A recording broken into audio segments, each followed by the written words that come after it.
यमुना गंगा उच्चल दलती तिरंगा। तब आशीष जागे तब शुभ आशीष मांगे, भारत सब जय गाता।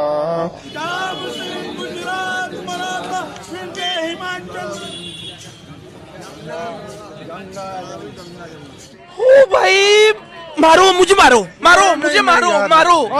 दोस्तों, मैं फराज मलिक। भारत बंद की पूरी खबर मैं आपको 1 मिनट के बाद दूंगा, लेकिन पहले 1 मिनट में अपने देश के महान नेताओं की शिक्षा के बारे में बात करना चाहता हूं। अपने देश के महान नेताओं की शिक्षा का लेवल को देखकर मेरे दिमाग में एक चीज आई। हमारे देश को शिक्षा मंत्री की जरूरत नहीं है, बल्कि हमारे मंत्रियों को शिक्षा की जरूरत है। क्योंकि आज हमारे देश के महान नेताओं की शिक्षा का लेवल इस हद तक गिर चुका है कि इनको अपने भारत का इतिहास भी मालूम नहीं है। बहुत सारे नेताओं की आपने ऐसी वीडियो देखी होंगी जिनको ठीक से रास्ते गान तक याद नहीं होता है। अब ताजा मामला बिहार के जो बीजेपी के नेता हैं सुशील कुमार मोदी, इनसे जुड़ा हुआ है। शायद इनको इतिहास के बारे में मालूम ही नहीं है कि भारत का इतिहास क्या है, एक कितने बड़े नेता और कैसी कैसी बातें करते हैं। एक संबोधन के दौरान ये देश के प्रधानमंत्री नरेंद्र मोदी की बहुत बड़ी बड़ी तारीफें कर रहे थे। इन्होंने कहा कि प्रधानमंत्री नरेंद्र मोदी इकलौते ऐसे प्रधानमंत्री हैं जो प्रधानमंत्री बनने से पहले मुख्यमंत्री भी रहे हैं। इन्होंने 13 साल मुख्यमंत्री बनकर गुजरात की सेवा की, उसके बाद प्रधानमंत्री बन गए। 20 साल हो गए देश की सेवा करते हुए। इस तरीके की बात कही, लेकिन शायद ये इतिहास भूल गए। मोदी जी से पहले ये 5 प्रधानमंत्री ऐसे रहे जो प्रधानमंत्री बनने से पहले मुख्यमंत्री भी रहे, लेकिन इनको इतिहास मालूम ही नहीं है।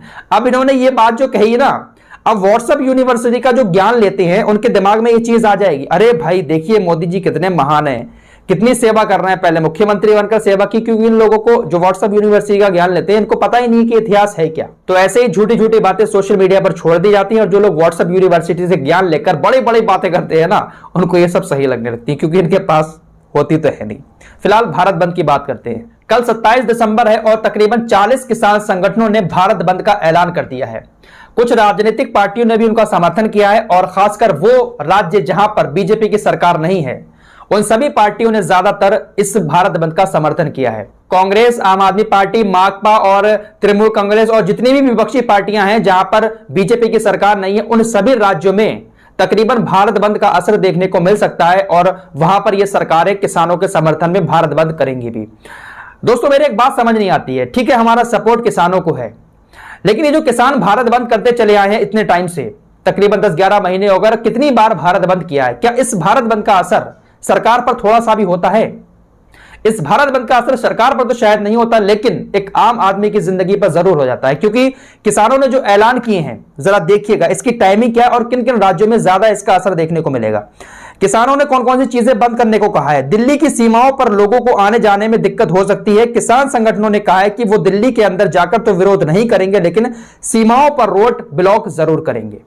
अब जब सीमाओं पर रोड ब्लॉक करेंगे तो आप सोच सकते हैं कि सीमा पर जो भी आम शख्स जाएगा उसको कितनी दिक्कत होगी। क्या इस तरीके से रोड ब्लॉक करने से सरकार के ऊपर कोई असर पड़ेगा? देखिए, यहां पर जो किसानों के समर्थक हैं वो बुरा ना माने, मैं भी किसानों के समर्थन में हूं, लेकिन ये जो चीजें होती है ना, इससे सरकार के ऊपर शायद कोई असर नहीं पड़ेगा। अगर असर पड़ना होता तो पहले जो भारत बंद हुए हैं उसमें पड़ जाता, लेकिन ये सब होता है। इसके अलावा कहा है कि हरियाणा में सभी राज्य और राष्ट्रीय राजमार्ग जितने भी हैं सबको 10 घंटे बंद किया जाएगा, सुबह 6 से शाम 4 बजे तक। हरियाणा में इसका असर ज्यादा देखने को मिलेगा। इसके अलावा किसानों ने अपील की है कि जो किसानों को समर्थन करते हैं तो सभी लोग अपनी दुकानों को बंद रखें। ऐसा नहीं है कि बंद करना कंपलसरी है, यह सरकार का आदेश है। किसानों ने कहा है कि अगर आप हमें समर्थन करते हैं तो हमारे समर्थन में जो भी दुकानें हैं वो अपनी बंद कर सकते हैं। तो यहां पर भी आप लोग देख सकते हैं कि अगर किसानों के समर्थन में कोई अपनी दुकानें बंद करेगा, कोई गरीब आदमी अपनी दुकान बंद करेगा, नुकसान तो उसी का होगा, सरकार का थोड़ी ना होगा। तो ये जो कुछ भी होता है ना, इससे सरकार पर कोई असर नहीं पड़ता, एक आम आदमी की जिंदगी पर असर पड़ता है। कुछ ऐसा करो जिससे सरकार के ऊपर असर पड़े। भारत बंद का असर शायद मेरी नजर में नहीं पड़ेगा। जो लोग किसानों के समर्थन है शायद उनको बुरी लगेगी मेरी बात, लेकिन ये बिल्कुल गलत है। आप इस तरीके से भारत बंद करके शायद ही सरकार को झुका पाएं। फिलहाल जिन राज्यों में बीजेपी की सरकार नहीं है उन राज्यों में इस भारत बंद का असर देखने को मिल सकता है, क्योंकि सभी राजनीतिक पार्टियों ने जो विपक्षी हैं बीजेपी की, उन्होंने बाकायदा समर्थन दे दिया है किसान संगठनों को। 40 किसान संगठन ये भारत बंद करेंगे। फिलहाल इस रिपोर्ट में इतना ही, मिलते हैं एक और नई वीडियो के साथ, तब तक के लिए अपना ख्याल रखें।